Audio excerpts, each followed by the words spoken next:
Taurus gang, welcome to my channel, Tarot by the Intuitive Teacup. That's me, my name is Annie, and we're going to read your tarot cards here today. This will be a general tarot message, specifically geared towards Taurus rising signs, but of course Taurus sun, Taurus moon, Taurus Venus. You all are welcome to join, cross-watchers included. Anyone's welcome into this video. I just ask that you come in with an open heart and an open mind. And to take away messages for your best and highest good, and so that is up to your own discernment. What to take away versus what to release, what might be a message for someone else.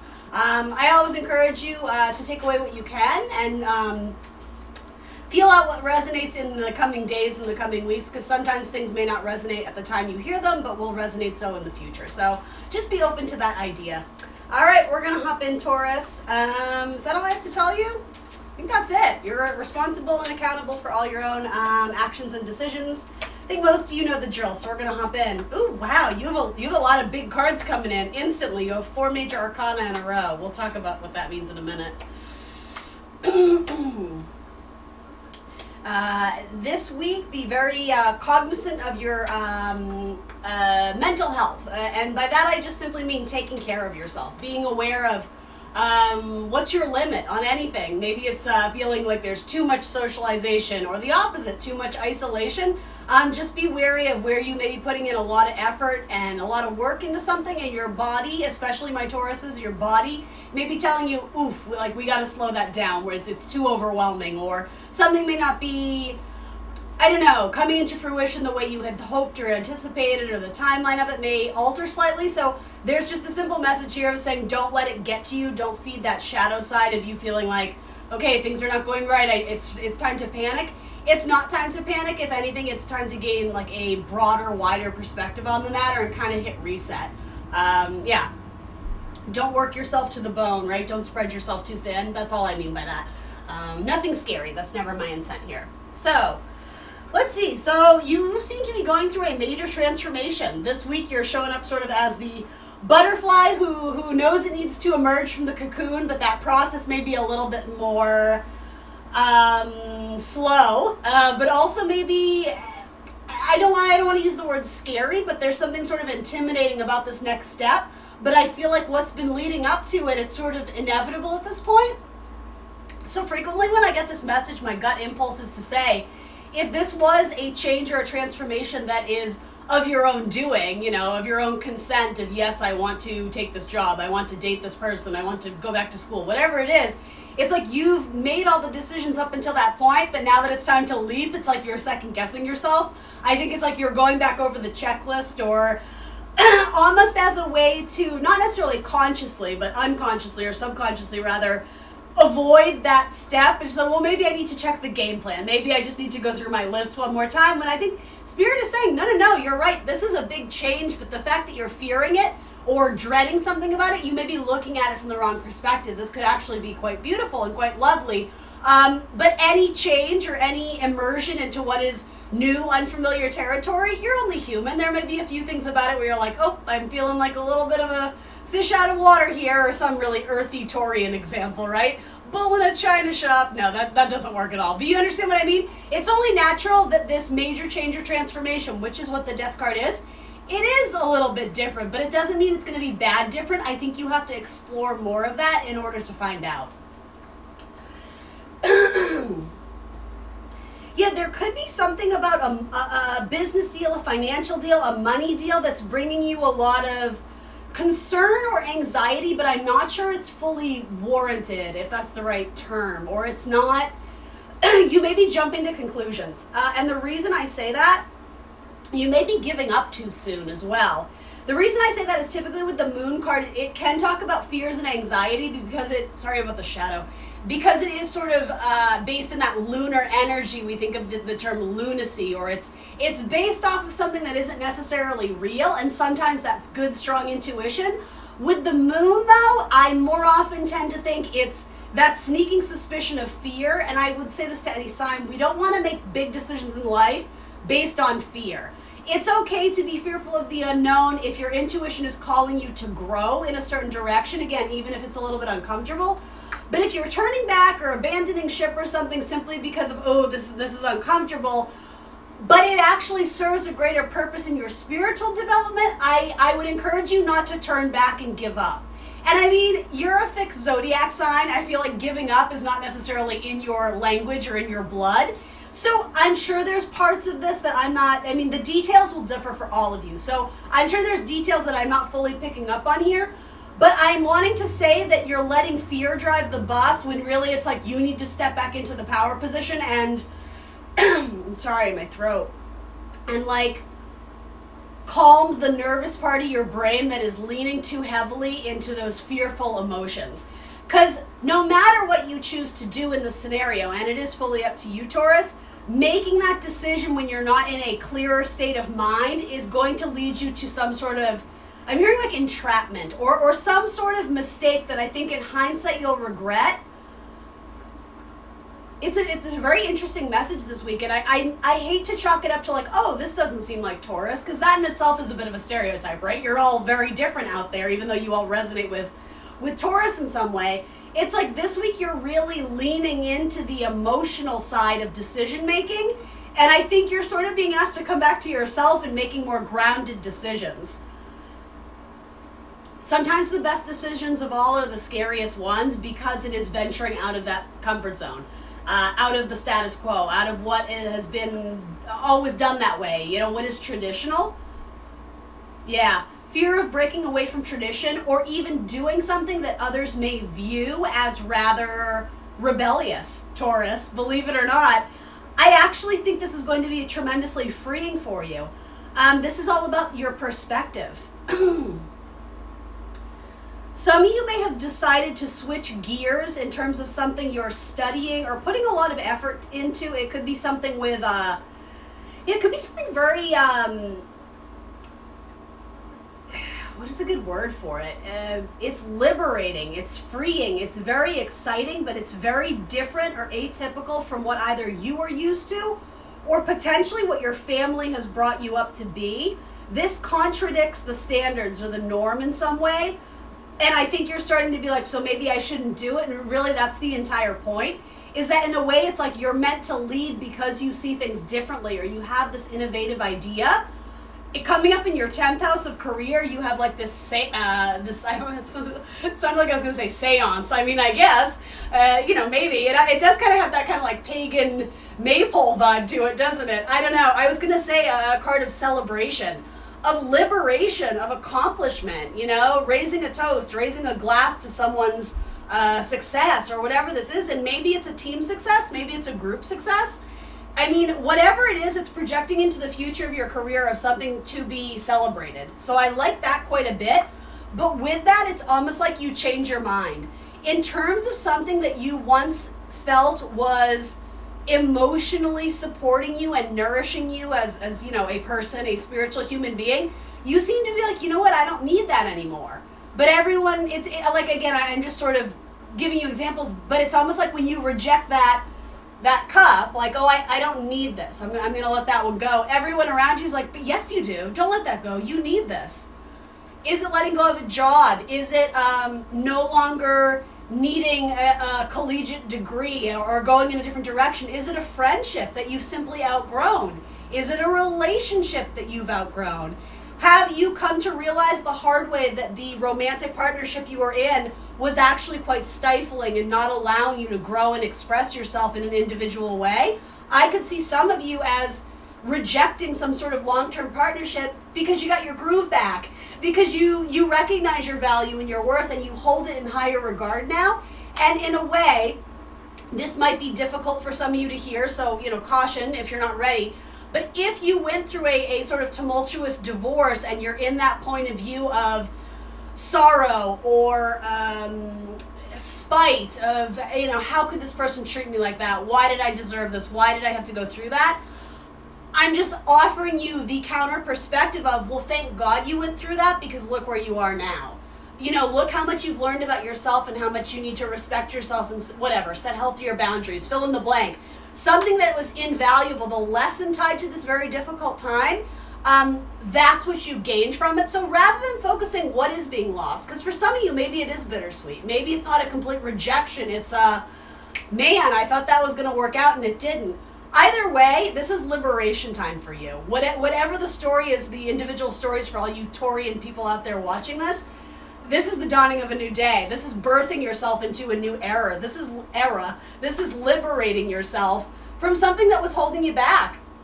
And here's the thing. Yes, very likely someone else was positioning you to stay in this circle of swords, this conformity, this way of thinking, this way of believing, this way of communicating. So yes, we can point the finger of blame and be like, they did it, she did it, he did it, it's everyone's fault. But more or less, the Eight of Swords, and I'm just speaking strictly from the tarot perspective, says, but you also kind of consented to it too. Maybe not because you wanted to, maybe you felt peer pressured into it, or you were feeling loyalty to the person involved at the time.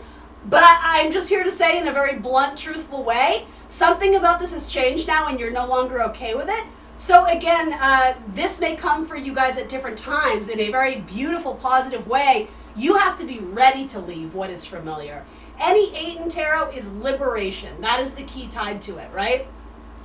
So 8 of Pentacles, right? The apprenticeship card. It's liberating yourself from being the student into something greater where you could actually do that work for a living. The 8 of Wands, soaring through the air, right? It's about liberation and travel and worldly insight, right? Expanding our realm of insight and creativity and knowledge. So 8 of Swords is escaping what you thought to be true or the thoughts that were holding you back. Maybe not all of them are false. Maybe not all of them are wrong, but you've changed your mind about some of them at least, if not everything that's been holding you back.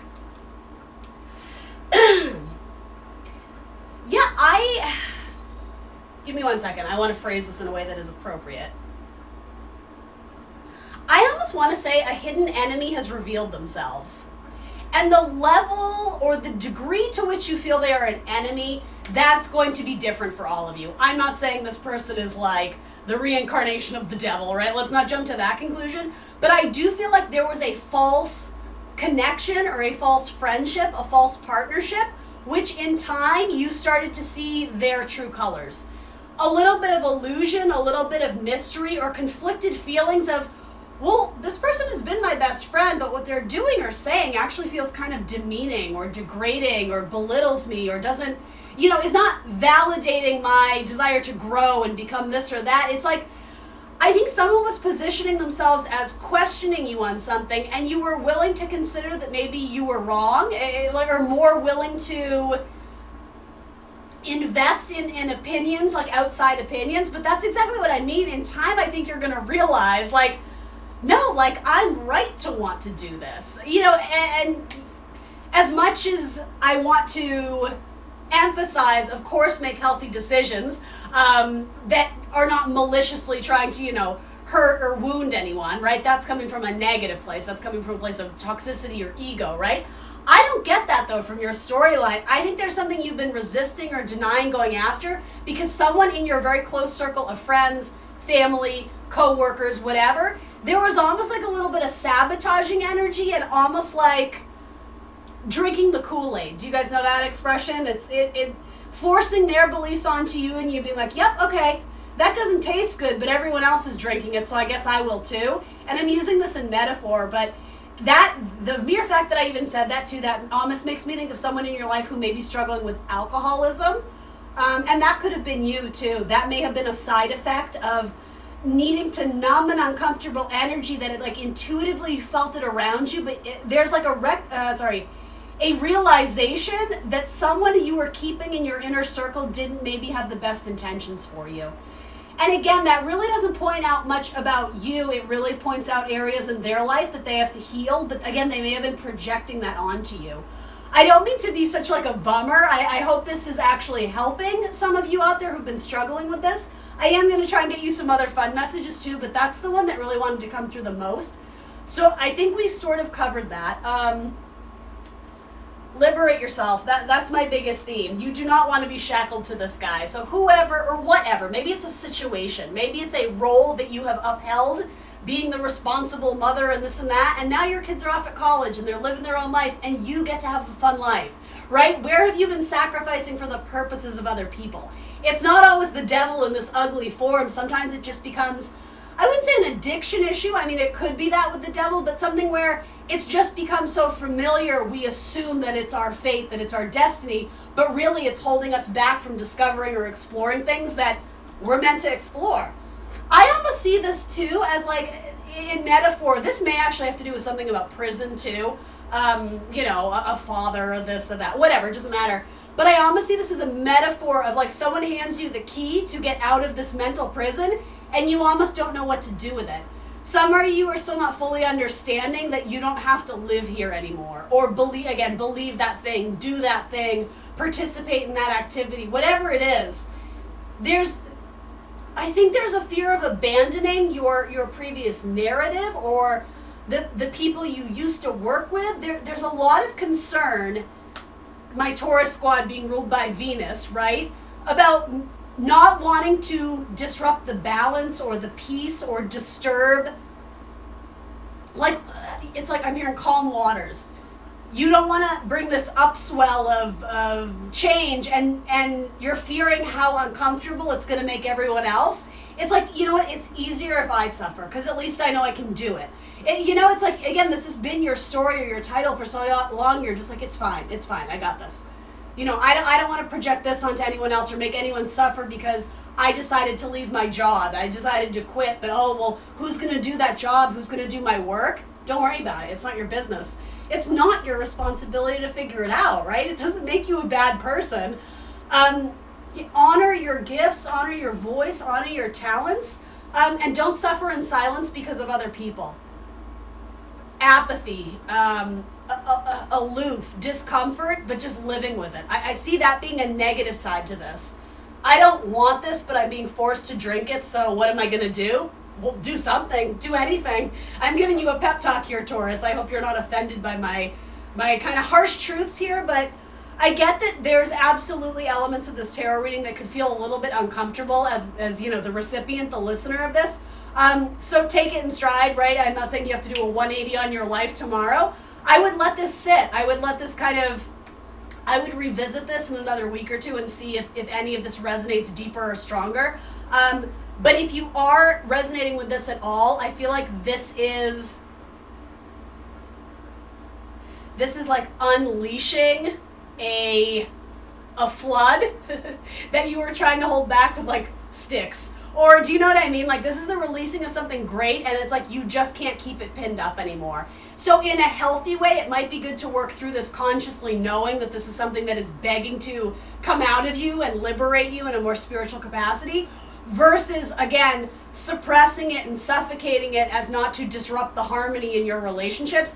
Then it's going to come out like a volcano and that's going to be harder to deal with.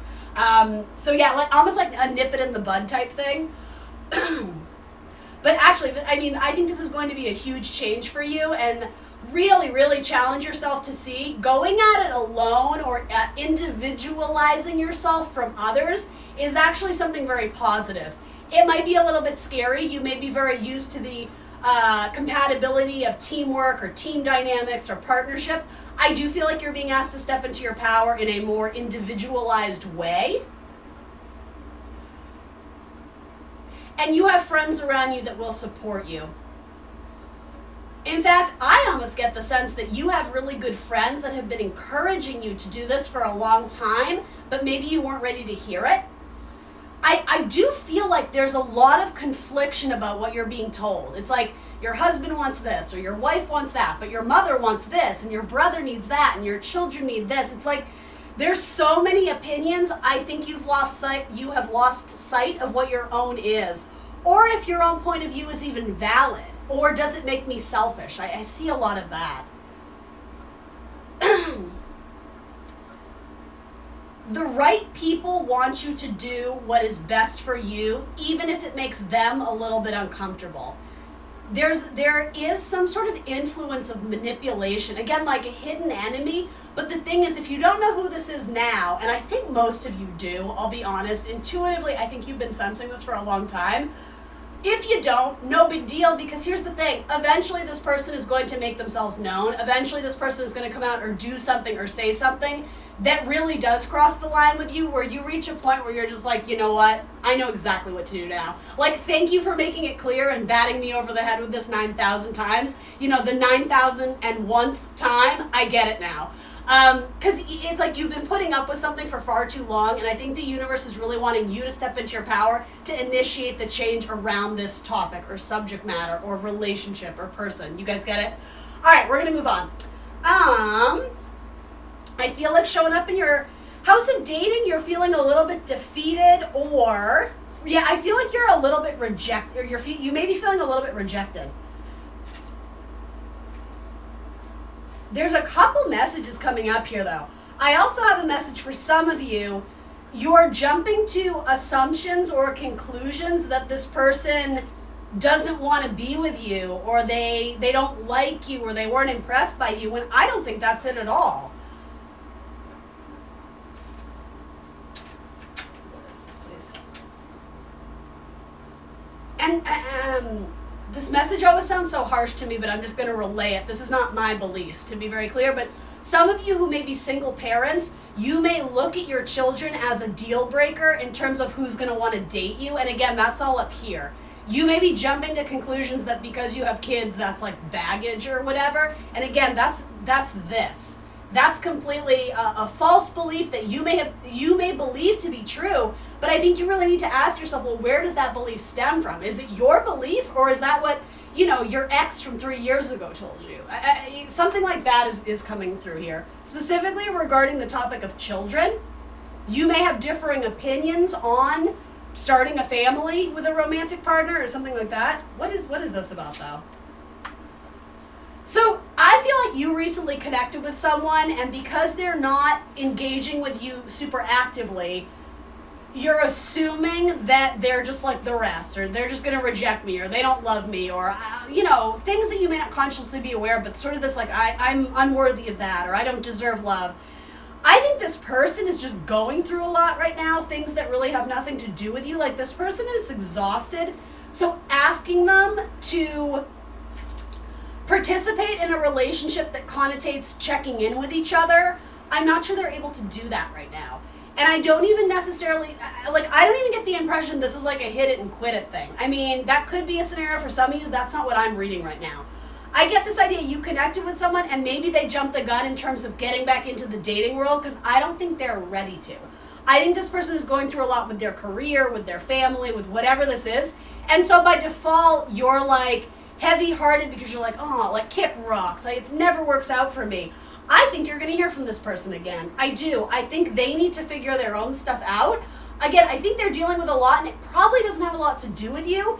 And maybe they led you on by being like, yes, I'm ready to date. No, I'm not. But you have to understand, it had nothing to do with you. It was not like I don't want to date Taurus. It was something else, guys. So for those who need to hear that, it's not a you problem. And it never is. Like, it's never going to help you to sink into that, what's wrong with me? Why am I not lovable? If that's a true feeling, the only thing that's going to heal that is something inside of you, not jumping to a partner that makes you feel validated and loved. That's really important to, yeah. If you take away one message today, take away that one. You decide if you are lovable, nobody else. And if you're searching for that in other people, the universe is not going to connect you with people that make you feel that and validate that need. Well, for validation, right? You have to find it in yourself. That cheesy expression of, just date yourself for a while. It's a very real thing. And the healthiest of people have felt that way. Oh, I'm unlovable. But they did the work to realize that they get to decide if they're lovable or not. You understand what I mean? Whew, yeah, this person may have anxiety issues. And you may too. I mean, where does this picture come headed? Yeah, there's a huge call for healing on both sides of this. You may end up walking away from a water sign and investing more with an air sign, or connecting with an air sign that brings you, I'm hearing the word levity. I don't know why that word's coming up. You may end up dating or connecting with an air sign where it's a lighter mood. If you were connecting with a water sign, again, there's heaviness there. I'm not saying it's impossible, but they have some self-reflecting things to do. Something with the air sign could take off if you are ready, though. So again, if you resonate more with the story of like, I want to date, but I'm kind of heartbroken and I don't know if I'm ready, best bet is to make sure you're ready before you start, messaging people, right? And it's okay, trial and error. Sometimes you need to get back in there to realize, nope, I'm not quite ready for this. And that's okay too. But I think as best you can, you need to respect the fact that you need to be an open communicator with whoever you're dating and let them know authentically where you're at, even if you risk scaring them away. Because if that happens, they're probably not your person anyway. You don't need to worry about it. You need to be okay being vulnerable and opening yourself up and expressing who you are. And Taurus, you're great. You know you're great, right? Maybe you just need me to remind you this week, but it's okay to feel the feelings. And I think sometimes you don't and they get stifled and then it turns into this mucky kind of, I don't know what, hodgepodge of uncomfortable energy. Yeah, that's what I mean. There's a reawakening with someone from your past. And this person has not forgotten about you. I think this person, there's a lot of things that are not said between you that are going unspoken, and therefore they're getting very muddled. Both of you are jumping to conclusions about each other, and you're both feeling very wounded because of it. You're both jumping to this like rejection and how could they, and also why don't I deserve love? And the thing is, you're both doing it though, about each other. So here's the thing. This is only going to repair itself when you both take advantage of that time apart and then come back sort of with a fresh perspective and a healed heart, a healed spirit, a healed body, so that you can come back and make it work. I feel like the universe purposely introduced you to this person to get to see some potential of what could be, but it was sort of to motivate you or reinvigorate you to go back to the drawing board and deal with those things that maybe have been a long time coming. Family issues, childhood trauma, right? It's like maybe you've been carrying them around with you and it really triggers your anxiety, but you're able to keep it at bay. I think the universe is saying, rather than running from it, let's like deal with it once and for all so that we can have really healthy, awesome relationships. You may have a reawakening with a Sagittarius. A Sagittarius from your past may end up calling you.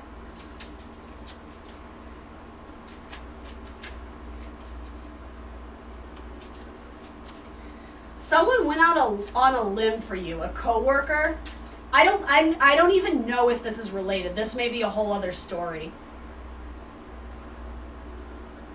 Or someone had to sacrifice something for you, and I am getting something about a coworker.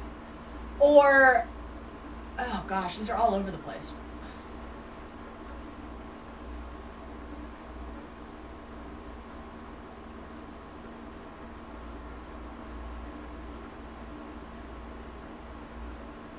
All right, I'm just going to share this because I don't know what to attach it to, but it was almost like an intuitive thing I got. Is there someone in your life who donate? I know this is a little bit out there. Hang with me, it won't be for everyone. Is there someone who donated like an organ? If you were in a health crisis, like someone who gave you their kidney or their pancreas, or you were on a waiting list for something and you finally got it because that person passed away. Whether it was someone you know or a complete stranger, it's almost like this was a gift you were handed, and so you need to make the most of it. And I think something about that, if that is your story, it recenters you to make you realize like the important things in life. I totally am not trying to underscore or minimize the pain or hardship you're going through with a really difficult relationship in your life, or possibly multiple ones. But something about that, I almost feel like it's not your mantra, but it's like something you think about when you need to come back down to earth. When you're too stressed out or you have your head in the clouds and you like need to recalibrate, you think about that. You think about, I got a second chance. I got a second shot at something or somebody went out on a limb for me. That's important, guys. That's really important. And if it doesn't have to do with like donating a kidney or whatever it is, this is a really fragile message. So, earmuffs if you're not ready. This is like a really deep one, guys.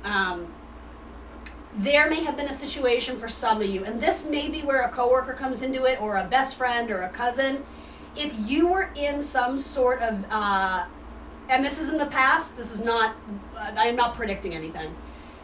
Some of you went through a really traumatic experience where somebody you were with, or a group you were with, somebody may have lost their life, and you think about that very often in terms of like, but why not me? Why was that not me? Like, why was I chosen to keep my spiritual journey going in this lifetime, and their time was taken away? That could even be with a sibling, right?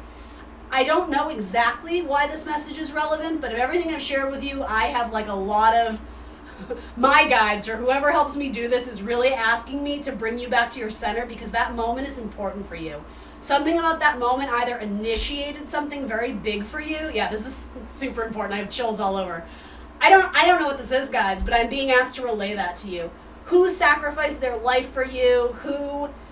Who doesn't have the opportunities that you do by default? This could even be a sibling who maybe doesn't have the same social abilities, mental capacity. Like, you may have a sibling who is, has Down syndrome, or who has, you understand what I mean? There's something very important about you have a chance over someone else, and something about that, I think you use it as, again, your mantra or your motivation to get out there and kick ass because somebody else can't, and it's almost like you want to make them proud. There's something important about, like, you're carrying the torch for them. Anybody out there? I know that's insanely personal, and it might not make sense to all of you out there. If it hits one or two of you, great, then my job is done. That brings you back to your center, especially in regards to your love life. Because you may sort of just be in a rut of nothing ever works out, and like just really stuck in like a depression or a rough time, right? That happens. You're human. There's something about that memory or that moment where it allows you to release all the extra thoughts. It allows you to do this, to step outside those thoughts and be like, you know what? I'm going to get back in there. I'm going to get back in the game. I'm going to get back on the battlefield, because it's a torch you carry. You have to do it. Not because I'm telling you, because this is offering you confirmations on things you already know. That's how you know this is your message. Yeah. Queen of action. It's time to take action on something and take your value back. You own your value. You assign value to things in this life, including yourself. And how much you allow people to either diminish that value or help build you up. You decide, and no one else. And if that doesn't light a fire under you, I don't know what else.